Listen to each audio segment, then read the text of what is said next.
Okay, I want to talk about today how I got from 200 elo or basically zero elo, to 1000 in 274 games.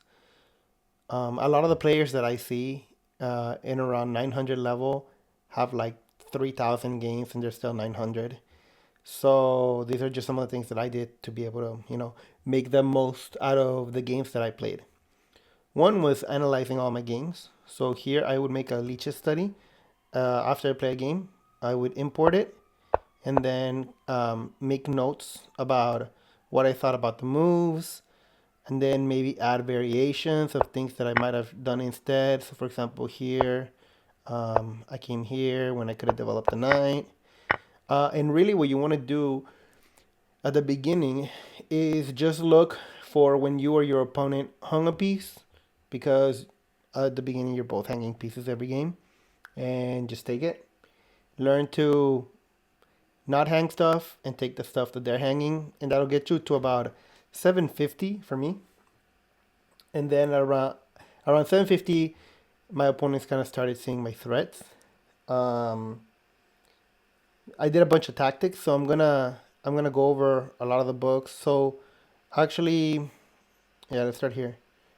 Um, Everyone's first chess workbook. It just has, and a lot of these books, most of these books actually, I got from the Chess Dojo. That was their recommendation.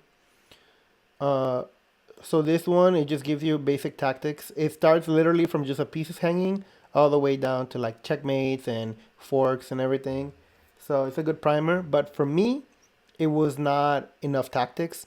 So I got a bunch of other books. How to beat your dad at chess is a bunch of checkmates. It's actually pretty difficult, but after 750, it was good for me to like know how to actually checkmate someone, how to, besides just the basic king and queen, which we're gonna talk about later, or I guess we could talk about it now.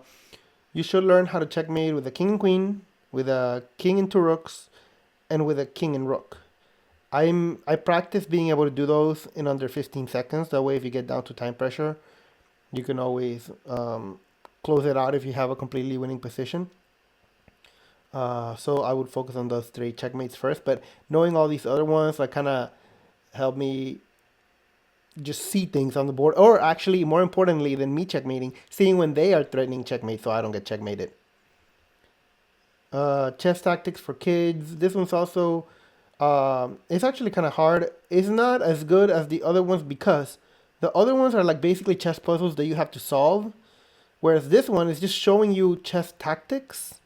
Um, so what I did was I would put him into a leeches board and just like go through him a bunch of times. But personally, I prefer puzzle books. The only reason I'm adding this is because it does introduce you to a lot of common tactical patterns that um, are valuable. I mean, I think I did get something out of it, and it's in the dojo. So um, logical chess move by move is literally every move is annotated. It's a bunch of master games. There's actually a guy on YouTube who did a video for every game in this book. It's actually only like 30 games. So I think it's still worth going through it by yourself first before watching the videos. But it's a great book. In fact, the next book, um, this one, I really like the games, but I hate the annotations compared to Logical Chess.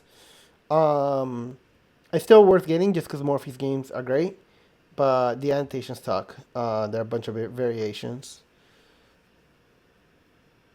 This is just again basic tactics. I needed a lot of volume of tactics, more basic tactics.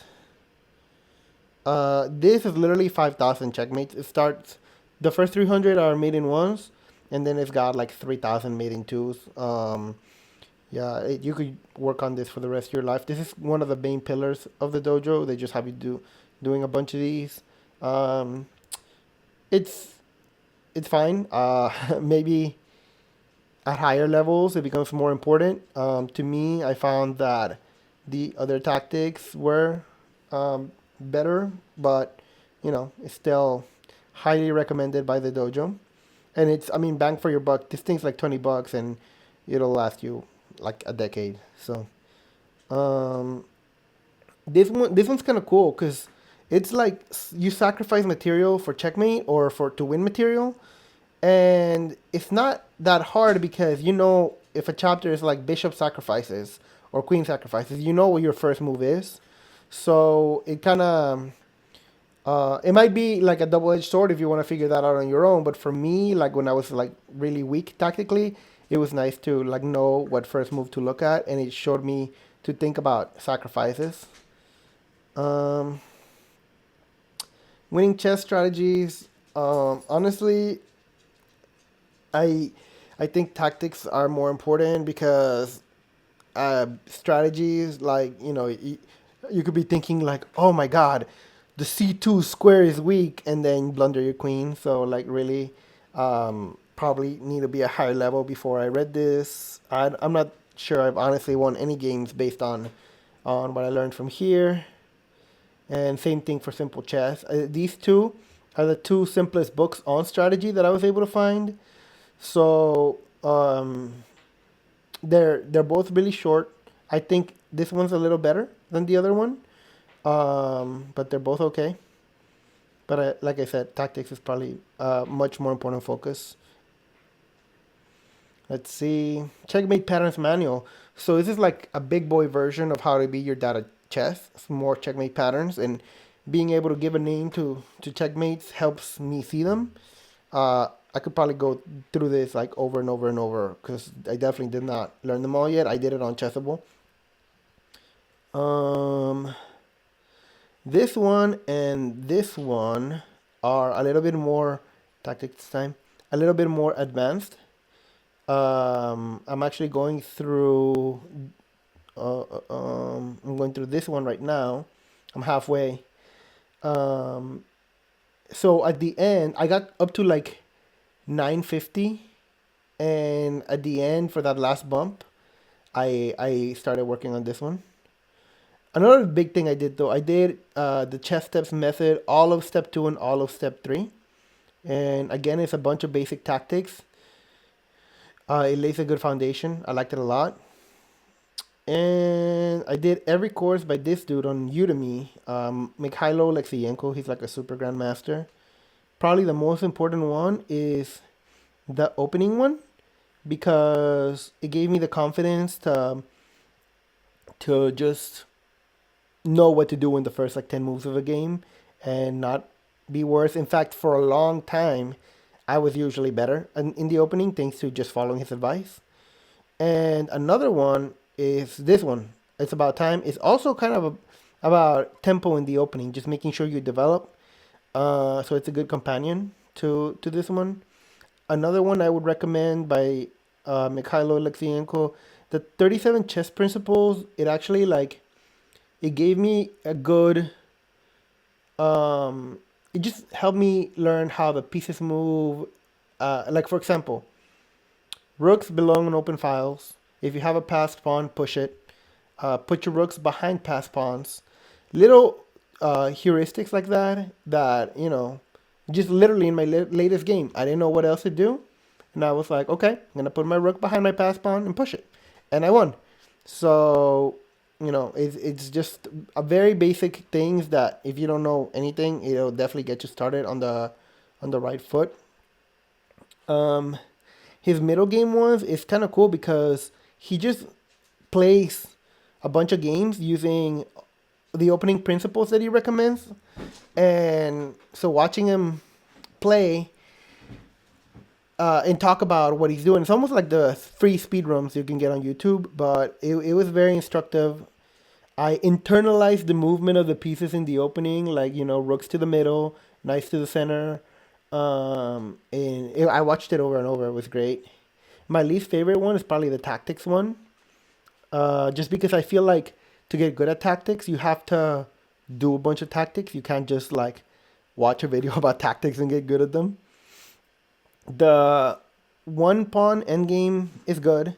The two pawns is way too complicated. Like it's not worth under 1,000 to do it, in my opinion. The one pawn you will get one end games where you're up a pawn, and you have to know how to win it or draw it.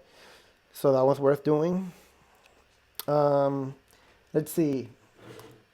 Anything else I did? I have a little list here. Develop your pieces, don't hang stuff, tactics, analyze your games, learn basic checkmates. Okay, yeah, and then the most important thing actually is your strategy to win all these games is to win a piece and then trade everything down and just win. Being up a piece is a winning advantage and should give you confidence that you're gonna be able to trade it all down and promote upon in the end game and win. Um, so like I said, if you get good at not hanging stuff and just taking what your opponents are hanging, that's basically all I did. In fact, again, the game that got me over 1,000, dude just drops a rook at the end and then rage quits after I take it. So, you know, do a bunch of tactics, like I did, and analyze all your games. Oh, I didn't mention play longer games. I play 30-minute games. I used to play an hour long games because I needed the time to blunder check.